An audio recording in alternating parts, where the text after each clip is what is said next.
Department of Energy. Balitang Promdi! 300 Pinoy mula Dubai nakauwi na. Halos 2,000 Pilipino hiniling na ma-repatriate sa gitna ng tensyon sa gitnang silangan. Balitang Promdi! DILG, pinagtitipid ng kuryente at enerhiya mga LGU at iba pang tanggapan ng gobyerno. DTI magpapatupad ng work from home scheme tuwing Biyernes. Balitang Promdi! Paggalaw sa presyo ng pangunahing bilihin bumilis sa 2.4% ayon sa PSA. Balitang Promdi! Bagong footbridge sa EDSA Kamuning binuksan na. Balitang Promdi! Batang babae patay naman sa sunog sa Taguig City. Balitang Promdi! Yan ang ulo ng ating mga balita. Kasama niyo po ang inyong lingkod Kisas Habson para sa DZRH Una sa Pilipinas, Una sa Pilipino. At ngayon sa detalye ng ating mga balita.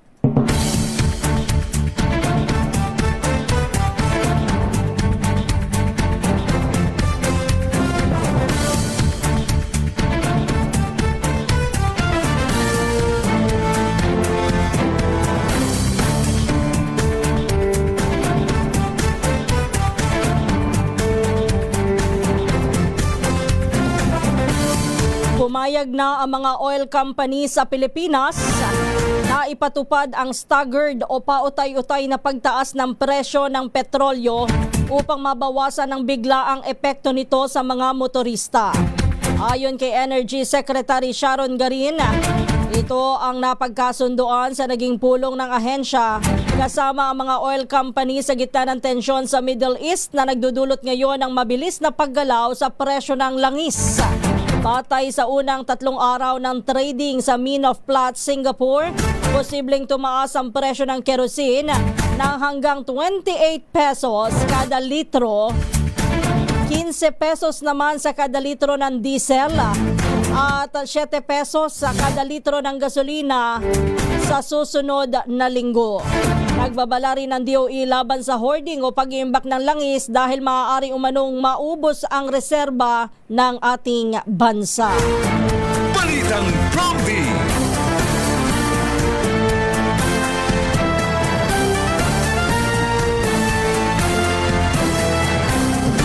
Iniutos ng Department of Interior and Local Government ng cost cutting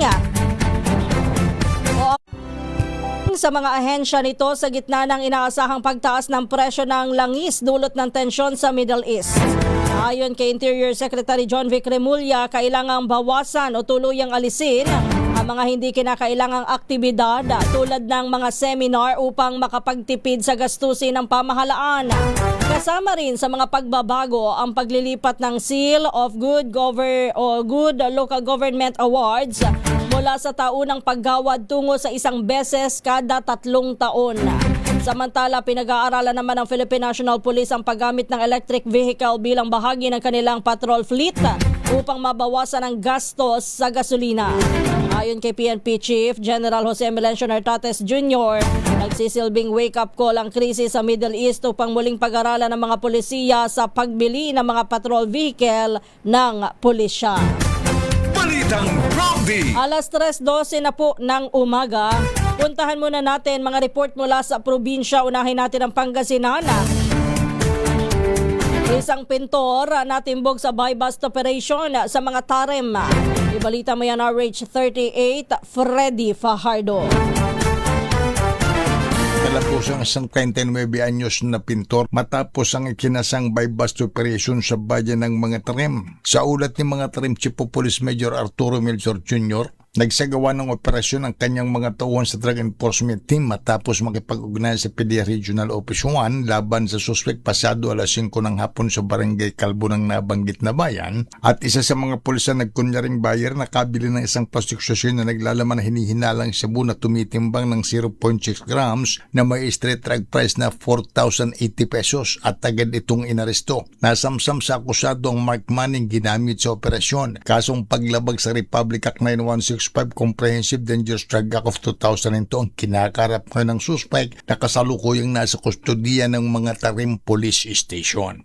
Mula sa Action Radio Pangasinan, ito si Freddy Fajardo, Aristertit nag-uulat para sa DZRH Una sa Pilipinas, Una sa Pilipino. Balitang Promdi! Maraming salamat, Freddy Fajardo. Standby lang, Danny. Oras po natin alas 3:13 ng umaga. Magpapatupad naman ng Flexible Work Scheme ang Department of Trade and Industry simula sa susunod na linggo bilang tugon sa panawagan ni Pangulong Ferdinand Marcos Jr. na bawasan ang konsumo sa gasolina. Yan ay sa gitna ng pagtaas ng presyo ng langis sa pandaigdigang merkado bunsod ng tensyon sa Gulf region. Sa ilalim ng Memorandum Order 26-886, papayagan ang work from home tuwing araw ng Biyernes para sa mga job order at contract of service workers ng ahensya maliban na lamang sa mga frontline services. Inihikayat din na online na lamang na isagawa ang mga transaksyon sa DTI tuwing Biyernes upang makatipid sa enerhiya. Mabawasan din ang operasyon ng elevator, ilaw at air conditioning sa mga gusali ng DTI sa Makati City sa nasabing araw. Bukas naman ang ilang grupo ng negosyante sa flexible work arrangement, ngunit sinabi ng Employers Confederation of the Philippines o ECOP na hindi ito maaaring ipatupad sa lahat ng sektor. Giit nito, kailangang pag-aralang mabuti ang mga pagbabago sa work schedule upang hindi maapektuhan ang produksyon at supply chain. Balitang Promdi. Nananawagan naman si Senator Erwin Tulfo na otomatikong suspindihin ang value added tax o VAT at excise tax sa langis. Yan ay sa gitna ng inaasahang pagtaas pa rin ng presyo ng petrolyo dulot ng tensyon sa gitnang silangan. Ayon kay Tulfo, makatutulong ito upang maibsan ang epekto ng mataas na presyo ng langis lalo na sa mga minimum wage earner at ordinaryong mamamayan. Una nang sinabi ni Pangulong Ferdinand Marcos Jr. na handa niyang sertipikahan bilang urgent ang panukalang batas na magbibigay sa Pangulo ng pansamantalang kapangyarihan na bawasan ang excise tax sa petrolyo. Sa ilalim naman ng Senate Bill 91935, ni Senador Tulfo, otomatikong sususpindihin ang VAT sa pagbebenta at importasyon ng langis kapag umabot na sa $80 kada bariles ang average na presyo ng Dubai crude oil batay sa Mean of Platts, Singapore. Kasabay dito ititigil din ang pangongolekta ng excise tax sa petrolyo kapag umabot na o lumagpas pa sa nasabing presyo ang pandaigdigang merkado. Para kay Tulfo, mahalagang unahin ang kapakanan ng mga Pilipino lalo na sa panahon ng pandaigdigang krisis sa presyo ng petrolyo. Balitang Promdi. Samantala, balikan natin mga balita mula sa probinsya. Puntahan naman natin ang Central Luzon. Top 3 most wanted sa Zambales, arestado sa manhunt operation. Ibalita mo yan na Rich 37, Danny Kumilang.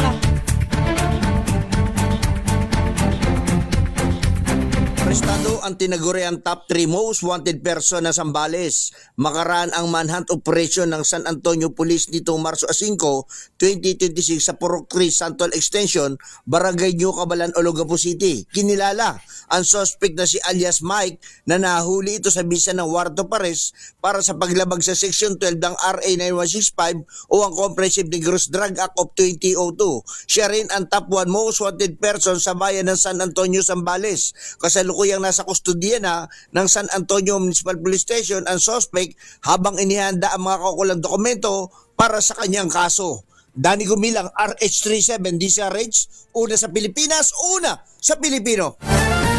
Balitang Promdi. Thank you, Danny. Standby Benji Anchokya. Bumili sa 2.4% ang inflation na paggalaw ng presyo ng mga pangunahing bilihin sa bansa noong Pebrero 2026. Ayon sa Philippine Statistics Authority o PSA, mas mataas ito kumpara sa 2% noong Enero at pinakamabilis din na inflation sa loob ng 13 buwan. Ayon sa PSA, pangunahing dahilan ng mas mabilis na pagmahal ng pagkain at non-alcoholic beverages kabilang na po ang mais, isda, gulay at iba pang produktong pagkain. Gayunman, nakitaan naman ang mas mabagal na pagtaas ang presyo sa sektor ng transportasyon at information and communications. Sinabi naman ni Arsenio Balisaca ng Department of Economy, Planning and Development na nananatiling matatag ang presyo ng mga bilihin ngunit patuloy nilang binabantayan ang epekto ng tensyon sa Middle East sa presyo ng langis sa world market. Balitang Promdi. Samantala, balikan natin mga balita mula sa probinsya. Puntahan naman natin ang Quezon. Pinakamalaking eskwelahan daw po sa Lucena City binulabog ng bomb threat. Balita mo yan, go ahead, RH33, Benji Antioquia. Big news ang bumulabog ng bomb threat ang pinakamalaking high school dito sa Quezon National High School matapos makatanggap ng mensahe sa social media ang pamunuan ng paaralan ng Quezon National High School. Ayon sa Quezon Police Provincial Office, bandang alas 6:11 ng umaga nang makatanggap sila ang mga admin ng official ng Facebook page sa Quezon National High School ang mensahe mula sa isang account na gumagamit sa pangalan ni Bukal Kimtan sa pamamagitan ng Facebook Messenger. Agad itong inireport sa Lucena Component City Police Station dahilan na upang mabilis ang pagresponde ang mga otoridad upang tiyakin ang kaligtasan ng mga estudyante, guro at iba pang mga kawani.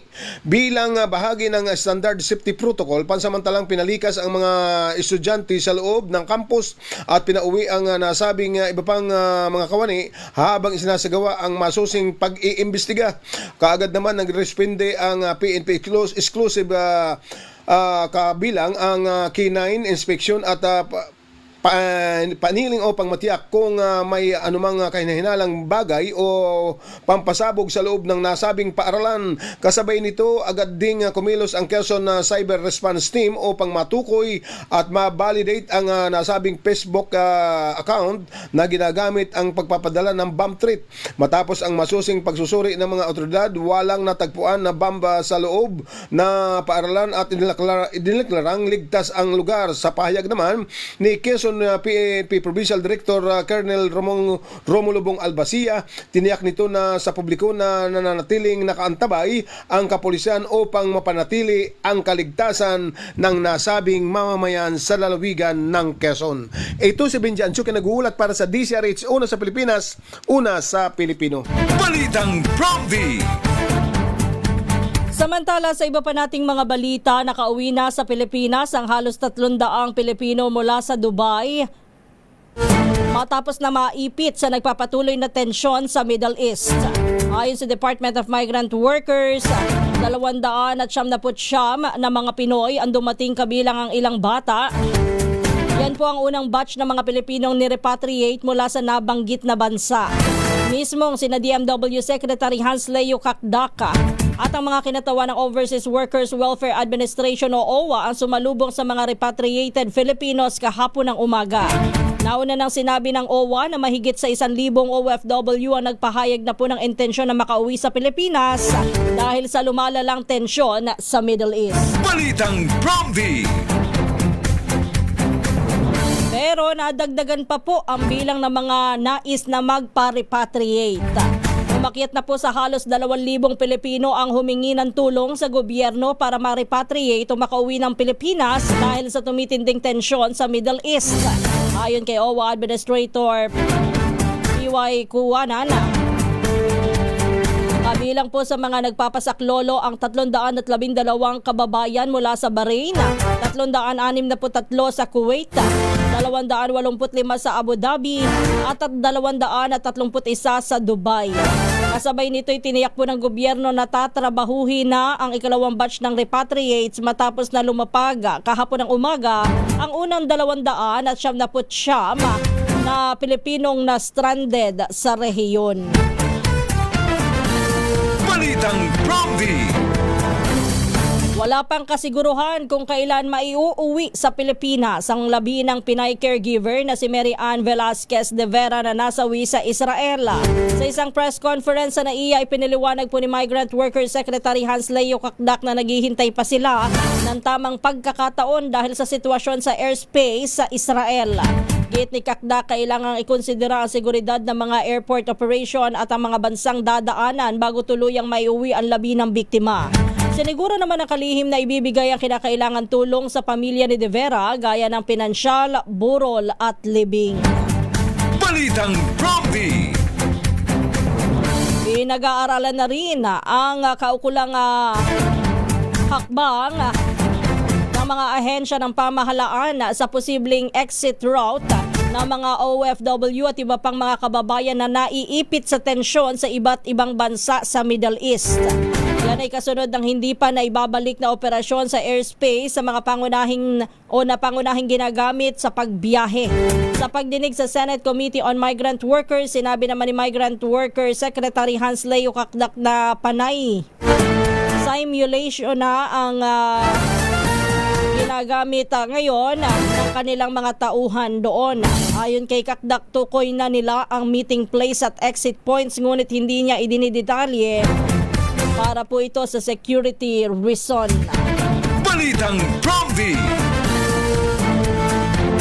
Balita naman mula sa Negros Island Region, lalaking bagong laya sa kulungan, patay matapos pagbabarilin sa bayan ng Calatrava sa Negros Occidental. Ang detalye po sa balitang yan, ihahatid sa atin, ibalita mo RH46, Rex Cantong.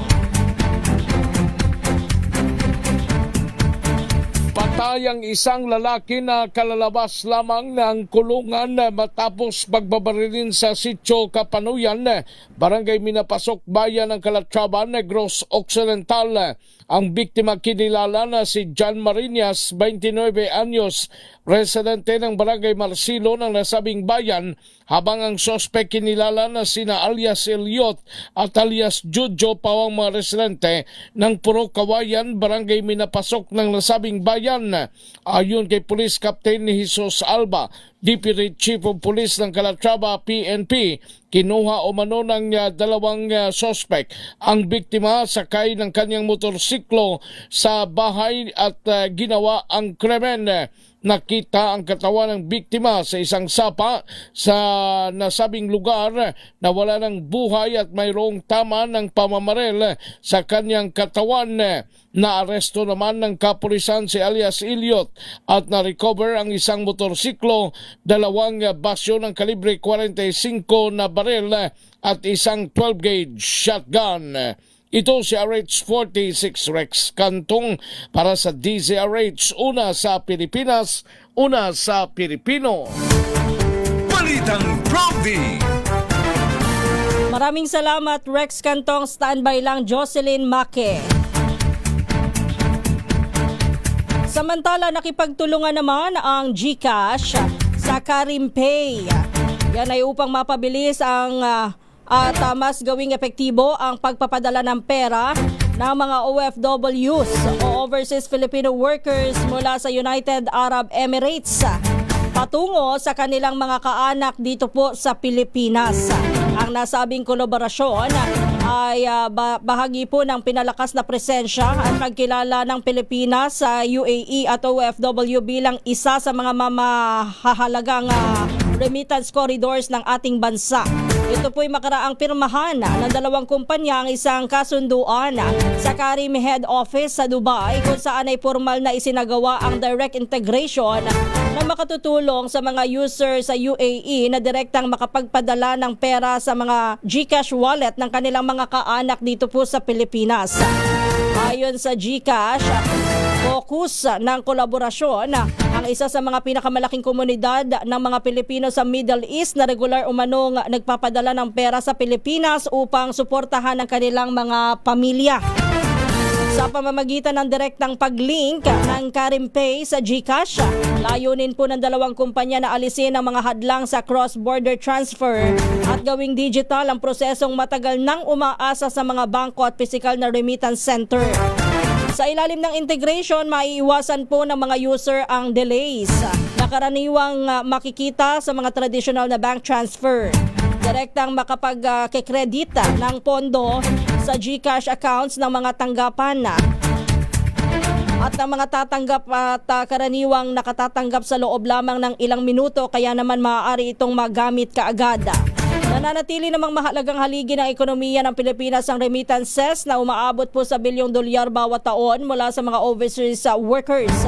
Para sa mas maraming Pilipinong expats, mahalaga rin ang bilis, reliability at mas mababang transaction costs sa pagpapadala ng pera para sa school fees, household expenses at pang-araw-araw po ng mga pangangailangan ng kanilang pamilya.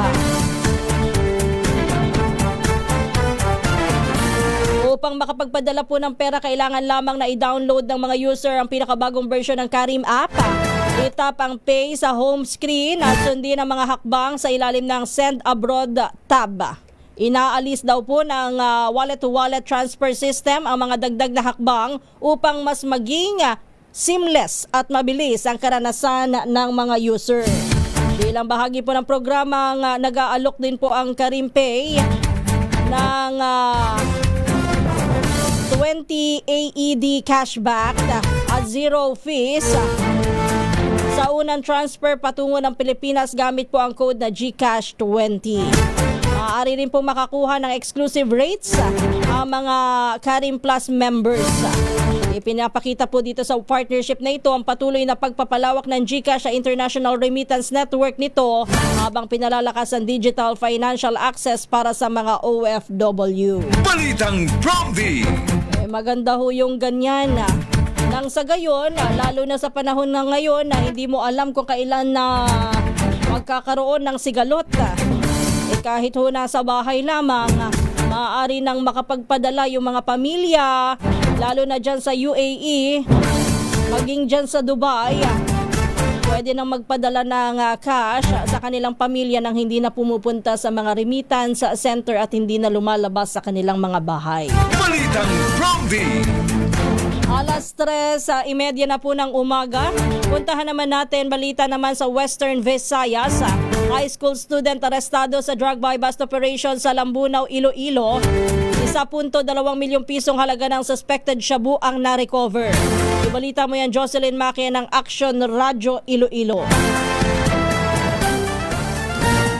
Arestado ang 17 anyos na high school student kasamang kanyang kaibigan sa drug buy bust operation sa Barangay Tranghawan, Lambunaw.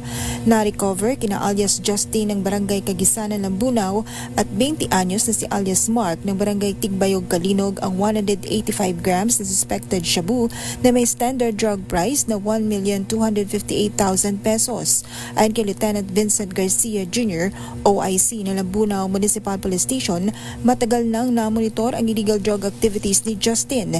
Inamin naman ni Justin na sa bayan ng Haniway sila kumukuha ng supply ng illegal drugs. Sa pag-imbestiga ng pulisya, salitan sina Justin at Mark sa paggamit ng motorsiklo upang mag-deliver ng items sa kanilang mga parokyano. Mula sa Action Radio Iloilo, ito si Jocelyn Make para sa DZRH, una sa Pilipinas, una sa Pilipino. Balitang Prompty. Thank you, Jocelyn. Standby, Jimmy. Hinihintay na ng House Justice Committee ang tugon ni Vice President Sara Duterte matapos na maisilbi ang notice para sagutin ang dalawang verified impeachment complaints. Ayon kay Batangas Representative Jervil Luistro, may 10 araw si VP Sara para sumagot at may 6 na pong araw ang komite para isumite sa plenaryo ang kanilang report. Anya, nasa third stage na ang proseso dahil aandar na ang mga papeles kabilang na ang filing ng responsive pleadings. Nabatid na noong Miyerkules nasa tanggapan na daw po ni Vice President Sara Duterte ang notice to respondent sa Mandaluyong City. Magugunitang lumusot ang dalawang reklamo sa botong 54 ang pabor, 1 ang hindi at 0 abstention sa naturang komite sa Kamara. Balitang Prompty.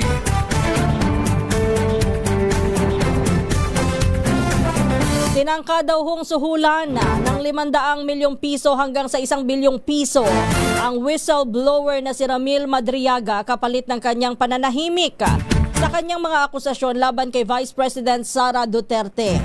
Magugunitang si Madriaga ang naghayag na tumanggap ang vice-presidente ng malaking halaga ng pera mula sa drug dealer at offshore gaming operator sa Pogo para sa kanyang kampanya noong 2022. Ayon sa abogado ni Madriaga na si Attorney Raymond Palad, nangyari ang panunuhol ng isang dating kasamahan ng kanyang kliyente bago mag-Pebrero 14. Pero tumanggian niya ito sa alok at piniling panindigan ang kanyang mga pahayag. Samantala, nakatakda rin na maghain ng petisyon si Madriaga upang ilipat sa ibang kulungan matapos na nangyaring komprontasyon sa kapwa niya detainee sa Camp Bagong Diwa. Ayon sa kampo nito, nilapitan siya ng isa sa mga person deprived of liberty habang naglalakad sa loob ng pasilidad at akmang may bubunutin. Dahilan upang itulak niya ito at humingi ng tulong. Iniimbestigahan na ng National Bureau of Investigation ang insidente kaugnay po doon sa inihayag na death threat matapos na magsumiti ng liham ang kampo ni Madriaga kay NBI Director Melvin Matibag. Balitang Prompty.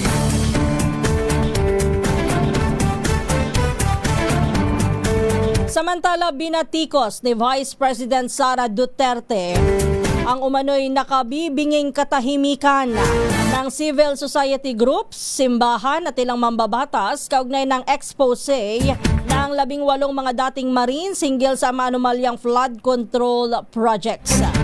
Magugunitang lumantad ang naturang mga dating umanong sundalo kasama si Attorney Levy Baligod at inihayag ang pagtanggap umano ng mali-maletang pera ng ilang kongresista at maging si Pangulong Ferdinand Marcos Jr.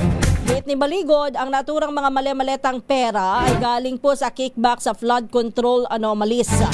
Ayon sa Vice Presidente, kung mabilis umano na magsagawa ng investigasyon kapag siya ang inaakusahan, dapat din na siyasatin ang mga bagong alegasyon ng katiwalian. Balitang Prompty. Oras natin alas 3:35. Isinampa na sa ethics panel ng Kamara ang reklamo laban kay Quezon City Congressman Bong Suntay. Ito'y kahit na nagsorry na ang mambabata sa kanyang sexist remark sa aktres na si Ann Curtis sa gitna ng pagdinig ng House Justice Committee kaugnay ng impeachment complaint laban kay Vice President Sara Duterte. Magugunitang inulan ng batiko si Suntay mula sa mga kongresista dahilan upang suportahan nila ang ethics complaint na isinampa laban kay Suntay. Kabilang po sa mga naghain ng reklamo ay sina dating Gabriela Representative Liza Maza, Gabriela National Alliance National Chair Gert Libanga, Gabriela Youth Spokesperson Fran Reyes at ang kilusang manggagawang kababaihan spokesperson Jack Ruiz. Ayon sa kanila, hindi katanggap-tanggap ang anumang pahayag mula sa isang opisyal ng pamahalaan na nag-o-objectify o naglalagay sa kababaihan sa sexual na konteksto. Nakikiisa rin sa panawagan ng administrative sanctions ang mga kinatawan ng Akbayan Party List na sina Congressman Percival Sendanya at Congressman Chal Jokno. Nagugat ang kontrobersiya matapos na ihambing ni Suntay ang pahayag ni VP Sara Duterte tungkol sa galit sa Pangulo sa personal niyang pagnanasa sa aktres na si Ann Curtis. Ayon naman sa Ateneo Human Rights Center, maaaring pumasok ang naturang pahayag sa gender-based sexual harassment ay pinagbabawal sa ilalim ng Safe Spaces Act o Republic Act 11313 at maging sa Magna Carta for Women. Balitang Prompty. Balita naman mula sa Eastern Visayas.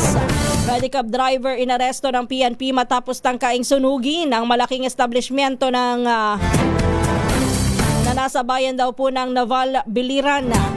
Ibalita mo yan na Rich 32 Jimmy Angay-Angay. Isang pedicab driver inaresto ng kapulisan matapos magtangkang sunugin ang isang malaking establishmento sa bayan ng Naval Biliran. Kinilala ng PNP ang suspect si alias Sario 37 anyos, residente ng Barangay Hubay, Kalubian, Leyte. Nangyari ang insidente sa Hilos Place 1, Barangay SMO, Rosario, Naval Biliran. Ang nagrereklamo si alias Bert 25 anyos, residente ng Barangay SMO Rosario, Naval Biliran. Sa investigasyon ng PNP, ang suspect ay nagtapo ng bote ng laman ay gasolina sa Hilos Place 1, sa generator set at sa oven. Na mga personnel naman ng Navala Municipal Police Station ay agad nagsagawa ng hot pursuit operation dahil agad na tumakas ang suspect. Resulta, naaresto din ang suspect at ngayon nasa kustodiya ng Naval Biliran na PNP at narap na sa kaso laban sa pagtangka sa pagsusunog sa naturang establishmento. Mula dito sa DYVL Action Radyo Tacloban, ito si R32 Jimmy Angay-Angay para sa DZRH, una sa Pilipinas, una sa Pilipino. Balitang Promdi. Inalerto ng Malacanang ang mga ahensya ng pamahalaan at pinaiigting ang pagbabantay matapos na mabuking ang pang-espiya o paniniktik na ginagawa ng China. Ayon kay Palace Press Officer Undersecretary Claire Castro, kailangang bantayang mabuti ang mga sensitibong impormasyon at manatiling alertado laban sa pagbabanta sa national security. Unang natuklasan ng National Security Council ang espionage operation at foreign directed malign activities sa bansa na iniuugnay sa China. Ayon kay Castro, agad na umaksyon ang pamahalaan sa pang-espiyang ito at hinahanting ng mga individual na nasa ilalim ng insider threat program ng gobyerno. Idiniin ng Malacanang na kailangan bantayang mabuti ang mga opisina ng pamahalaan, protektahan po ang mga sensitibong impormasyon at tiyaking hindi makokompromiso na maaaring magdulot ng ng banta sa pambansang seguridad. Una nang idineklara ng NSC na may tuturing serious national security matter na kinasasangkutan ng ilang Pinoy na sumusunod sa utos ng Chinese intelligence. Tiniyak po ng NSC na agad na nagkasan ng operasyon at arestado na ang ilang individual sa ilalim ng pinagsanib na puwersa ng counterintelligence. Hindi na naglabas pa ng mapapagkakilanlan o yung identity at pamamaraan at timeline ang NSC para hindi na maudlot ang kanilang operasyon. Nabuking ho yung operasyon na. Pati ho pala yung schedule dyan sa resupply mission ay nalalaman nitong mga espiyang ito na isinusumbong sa kampo ng China. Sabi nga, kaya pala nalalaman at nakabantay talaga ang Chinese Coast Guard, maging ang Chinese People's Army, People's Liberation Army, Navy, dyan sa may West Philippine Sea.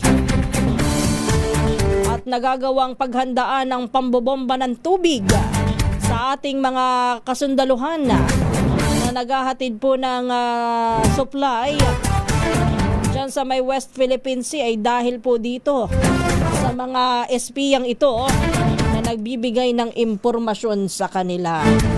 Balitang Promdi. Alas 3:41, puntahan muna natin. Balita naman sa Northern Samar, standby Jane. Senior citizen ay tinuturing ng top 7 wanted ng regional level dahil po sa kasong pagpatay. Nahuli na matapos ang 5 taong pagtatago. Balita mo yan, RH34, Jane Galit Bantayan.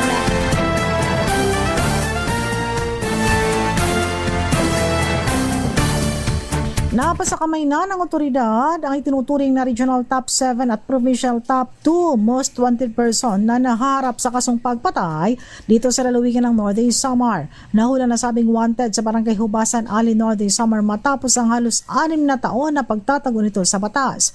Ayon sa PNP, ang suspect ay isang senior citizen, 79 na taong gulang residente na naturang bayan ng Alin. May 4 taong 2020 nang magbaba ng warrant ang korte mula sa presiding judge ng Branch 23 Regional Trial Court, Judicial Region Ali, Northern Samar at walang inilagak na piyasa ang korte para sa pansamantalang kalayaan na nasabing akusado. Nahula na sabing suspect sa ikinasang manhunt operation ng Ali na Police sa pangunguna ni Police Captain Verna Sisista, Acting Chief of Police, kasama dito ang San Roque MPS at 1st Northern Samar Provincial Mobile First Company. Ang suspect dinala sa Alin Municipal Police Station para sa tamang dokumentasyon bago naman ito i-turn over sa korte. Nahuli ang nasabing akusado na ilang taon na nagtago sa batas sa tulong na rin at koordinasyon ng komunidad. Mula sa Aksyon Radyo Katarman, RH34 Jane Galit Bantayan ng DCRH. Una sa Pilipinas, una sa Pilipino. Balitang Promdi. Sa iba pa nating mga balita, ipinagharap ng patong-patong na reklamo ng DILG sa Office of the Ombudsman si Bureau of Fire Protection Chief General Jesus Fernandez at ilang opisyal ng ahensya. May kinalaman ng kaso sa umano'y lantarang pagtanggap ni General Fernandez ng 14.75 million pesos na halaga ng kickback sa pagbili ng 132 units ng ambulansya. Sa isang press conference sa Quezon City, binunyag po ni DILG Secretary John Vic Remulla na 2 beses na tumanggap ng pera si Fernandez sa magkahiwalay na restaurant noong Nobyembre ng taong 2024 at Setyembre ng taong 2025. Ayon kay Remulla, dawit din sa reklamo ang supplier na si Rosa Verna Sanga ng AutoZone Prime Distributor Incorporated. Naharap po si Fernandez sa mga kasong anti-graft, direct bribery, malversation at conspiracy bukod pa sa kasong administratibo. Dahil nananatili pa sa pwesto ang hepe, hiniling po ng DILG sa Ombudsman na patawan ito ng preventive suspension upang hindi maimpluwensyahan ang nagpapatuloy na investigasyon. Balitang Prompty. Pero ang sabi din ho ni Secretary John Vic Remulla ay may 2 na daw pong mga senior officials ang tinitingnan, pinag-aaralan ng husto kung sino po sa kanilang ipapalit bilang BFP chief kapalit ni Fernandez. Balitang Prompty. Alas 3:44. Standby lang Jun Soter. Nahaharap din sa reklamo sa Office of the Ombudsman si dating LTO Chief at kasalukuyang LTFRB Chairman Vigor Mendoza II. Yan ay matapos na ireklamo ng grupong FELTOP o Federated Land Transport Organizations of the Philippines ang paniningil po ng 169 pesos na computer fee sa bawat renewal ng PUV registration simula pa noong January 2025. Liit ng grupo aabot sa 169 million pesos ang nakolekta sa mahigit na 60,000 maliliit na operators na anilay walang legal na batayan at pabor lamang sa IT service provider ng ahensya. Sa isang opisyal na pahayag, mabilis naman na bumuelta si Mendoza at sinabing hindi lamang makamove on ang mga grupong nasagasaan ng kanyang reforma sa LTO. Handaan niya siyang harapin ang kaso sa Ombudsman para matuldukan na ang isyong ito na paulit-ulit na lamang umanong ibinabato sa kanya. Balitang Prompty.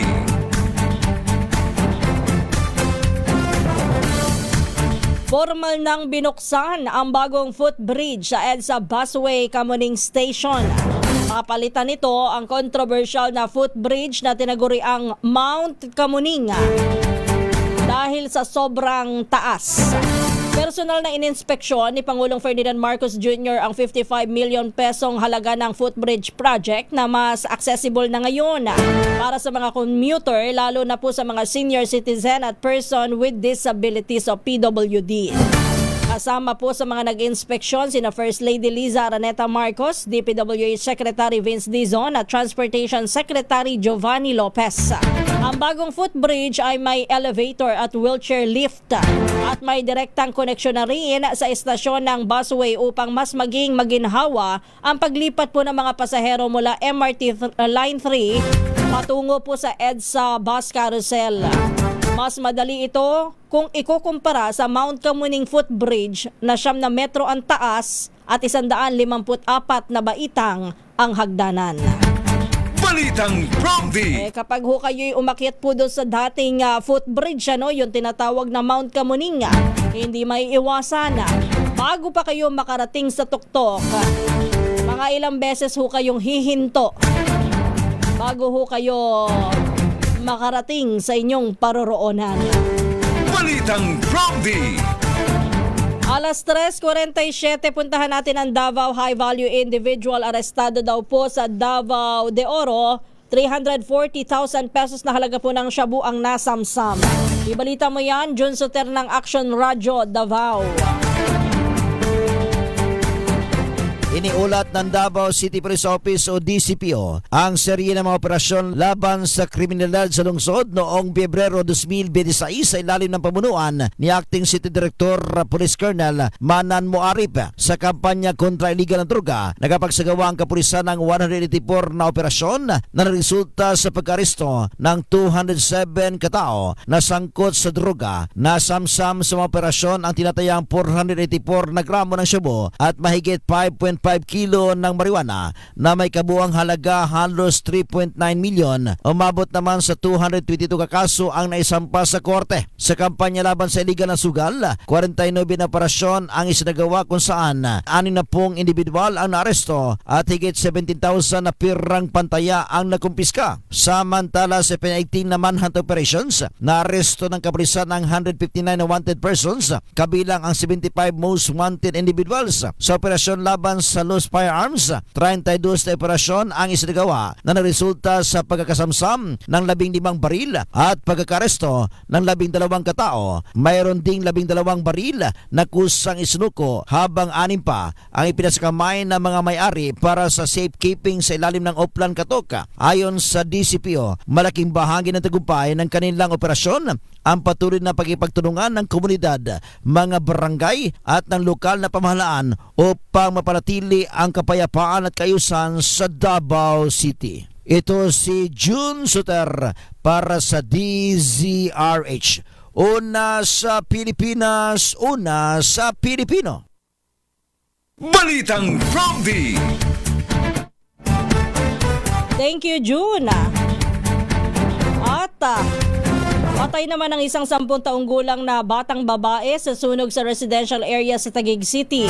Sa inisyal na impormasyon, natagpuan po ang bangkay ng grade 5 student sa ikalawang palapag ng kanilang bahay sa Manuel L. Quezon Street sa Barangay Bambang.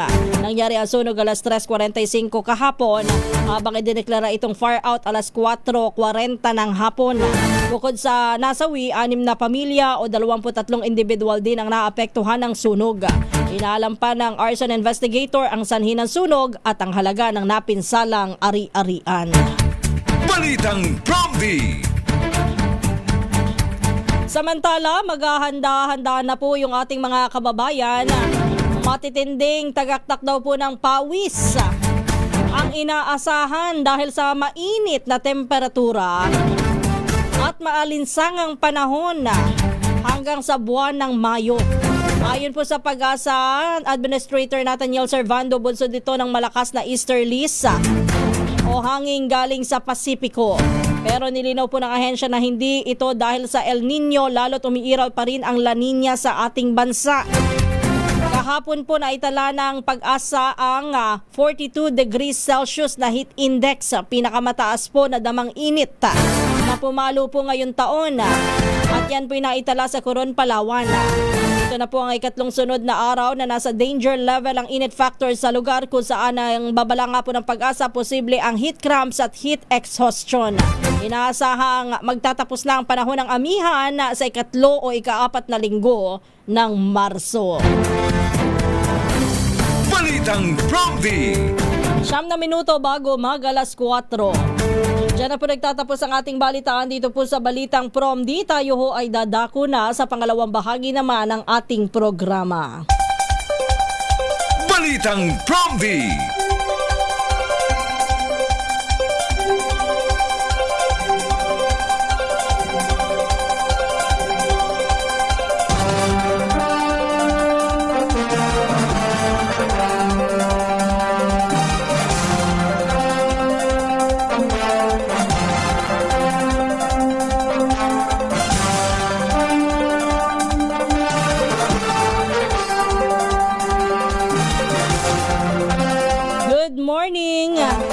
Magandang umaga po ang ating pagbati sa lahat ng mga nakikinig, nanonood at nakatutok ngayon sa ating programa. Ito nga po ang Balitang Promdi. Kumusta na po ang ating mga kababayan all over the world? Lalo-lalo na sa may gitnang silangan. Although, sabi nga kapag walang mga pag-atake, normal naman kung tutuusin ang kanilang buhay at business as usual sa maraming mga lugar, sa mga bansa sa gitnang silangan. Maliban na lamang ho kapag may mga pag-ataking nangyayari doon na lamang Gayunman, good thing din na gumagana na at unti-unti na po na nagkakaroon ng kaluwagan. In fact, dyan sa Dubai ay 300 Pilipino o halos 300 Pilipino na po mula sa Dubai ang nakauwi na nito lamang, kahapon lamang. At inaasahan pa po na dadami pa po ang ating mga repatriated Pinoy sa mga susunod na araw, hindi lamang mula sa UAE kundi sa mga kalapit na bansa sa gitnang silangan o sa Middle East. Sabi nitong ilan sa mga listeners natin at viewers, mas maganda daw habang maayos pa at hindi pa mas tumitindi at lumalala ang sigalot, ay maisipan pong lumikas ng ating mga kababayan. Mahirap daw po yung last minute. Ang problema nga lang po ay meron pa pong mga bansa dyan sa Middle East na sarado pa po yung airspace. Kaya yung ating mga kababayan gustuhin mang umuwi, hindi pa po nila magawa-gawa. Although meron naman po mga ibang option na inilalatag, kabilang nga po yung binabanggit na ruta kung saan ay by land muna hanggang sa makarating sa bansang bukas yung airspace pabalik dito po sa Pilipinas. Ganun ho yung sinasabi. Pero sabi nga ho na iba nating mga kababayan, mahirap din ho yun kasi parang lantaran na. Nagtatago ka nga sa mga bomb shelter, pero kapag ganyan ang ginawa mo naman, kumbaga isang paa mo nasa hukay. Gayon pa man, isa pa po sa mga nagiging problema nila, halimbawang makauwi din dito sa Pilipinas, ay na lang magiging kabuhayan nila, di ba? Sasapat ba yung tulong pinansyal na ibibigay ng pamahalaan? Pero mas okay naman din daw ho yan, sabi rin ng iba. Kaysa naman ho, paano kang makakapagkakayod? Paano kang kakayod kung ikaw ay patay na? May punto rin naman ho, Pero isa pa po sa mga haharaping hamon ng ating mga kababayan na yan na uuwi sakali dito sa Pilipinas ay ang mahal ng bilihin din ho dito sa Pilipinas. Makadaragdag pa rin po yan sa kanilang mga poproblemahin. Lalo na at ang sabi nga ho ng Department of Energy, batay pa lang po ito sa 3-day trading, ay posible daw po, yung pagtaya ho ay posible daw ho na umabot sa 28 pesos next week. Ang kada litro po ng madadagdag sa kada litro po ng kerosene, 15 pesos sa bawat litro ng diesel, 7 pesos sa kada litro ng gasolina. Ang good thing nga lang po dyan kahit papaano, pumayag na rin ho yung mga oil company na gawing utay-utay. Batch by batch ang pagbababa ng ang pagdaragdag sa presyo ng petrolyo. Pero sana wag naman hong yung 2 batch lamang sa loob ng 1 linggo. Ganon yung ginawa noong minsan sa atin, di ba? Nung nagkaroon ng 5 pisong dagdag. O sige, Tuesday, ang bawas ay 2 pesos and 50 centavos. Pagdating ng Thursday, panibagong bawas. Mahirap din ho yun. Parang 1 araw, 2 araw para lamang masabi na nagkaroon po sila ng staggered price hike.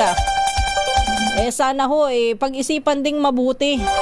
Alam ho namin na hindi, sabi nga po ng DOE, tali ang kanilang kamay dyan sa bagay na yan, hanggat meron tayong at hanggat hindi nare-reforma yung oil deregulation law natin. Pero sana ho mga kapwa Pinoy din naman ho kayo, mga oil company, may mga ari po ng mga oil company, for humanitarian reason. Kung sakali kayo ho ay may tubo na dyan sa mga ibinebenta nyo, huwag nyo naman po sana na tubuan pa ng napakalaki. Hanggat maaari, sana walang paggalaw kung kaya pa naman talaga. Lalo na at alam naman natin na yung ating mga imbak na supply ng krudo sa inyong mga imbakan. Yan naman ho ay hindi pang isang araw lamang o pang 1 week lang. Yan ho ay buwan. Saka na lang ho magsuma-suma pagkatapos ho ng isang buwan. Para naman yung ating mga kababayan hindi na ho masyadong malunod sa napakataas na presyo ho ng mga bilihin at sa inaasahang pagtaas pa sa mga susunod na linggo at susunod na buwan. Balitang Promdi. Isang magandang umaga muna kay Vincent Zaraspe mula dyan sa Canada. Ganon din kay Banong, good morning sa'yo. At kay Bentong, active na active si Bentong. Michael Andrew Castro mula sa Santa Maria Laguna, good morning din po sa inyo. Ganon din po ang pagbati natin. Ma'am Evan lang, kumusta na? Good morning. Galing ako sa atin. Ganda pa rin. Good morning din po ang ating pagbati kay Robert Hernandez. At binabati po natin yung kanyang apo, si John Dre. Good morning kay Totoy Mortel. Nakikinig din po sa mga oras na ito. And happy listening, happy viewing kay Fidelito Labares. Laberes. Ganon din pagbati kay Romulo Dialino. At good morning din po ang ating pagbati kay Teresa Pamintuan. Ganon din.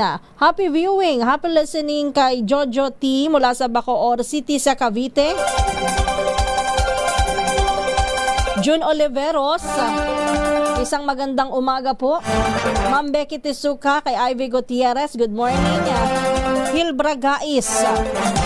June Oliveros, good morning muli. At kay Homer Robiato. Binabati rin po natin pinapabati po ni Homer Robiato si Angat Mayor Joar Bautista. At ang mga taga-barangay Pulong Yantok sa Angat, Bulacan. Abay, binabati rin ho natin, si Bulacan 6th District Congressman Salvador Cader Plato, si Ma'am Girlie, at ang buong pamilya Plato dyan sa 6th District ng Bulacan. Pagbati Irene Latiano Nuevo, isang magandang umaga po. At ganun din sa mga hindi ko po nabati, pasensya na po, pero oras na para tayo muna magpaalam. At ipagdasal natin na tuluyan ng matapos ang mga kaguluhan sa gitnang silangan at sa buong mundo para kahit papano'y mabuhay pumuli tayo ng normal lahat ng walang takot at walang pangamba. Hanggang sa Lunes po muli, ito po ang inyong lingkod, Kisas Habson. Ito po ang Balitang Promdi at susunod na ang Magandang Umaga, Pilipinas. Ang ating pong oras, alas 4 na ng umaga. Good morning, happy Friday, and happy weekend.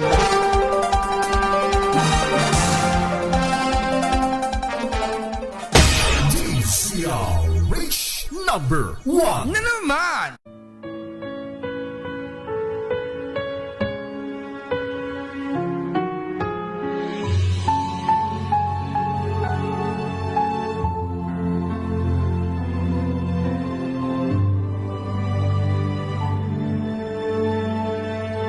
Ito ang oras ng panalangin, panalangin para sa pamahalaan. Ang mga petisyon na nilalaman ng panalangin ito ay hinango sa mga katuruan ng salita ng Diyos, ang Biblia. Ang salita ng Diyos mula sa Roma 13, talatang 1 hanggang 2, at unang Timoteo 2, talatang 2 hanggang 3. Ang bawat tao ay dapat pasakop sa mga pinuno ng pamahalaan, sapagkat walang pamahalaang hindi mula sa Diyos, at ang Diyos ang nagtatag ng mga pamahalaang umiiral. Kaya nga, ang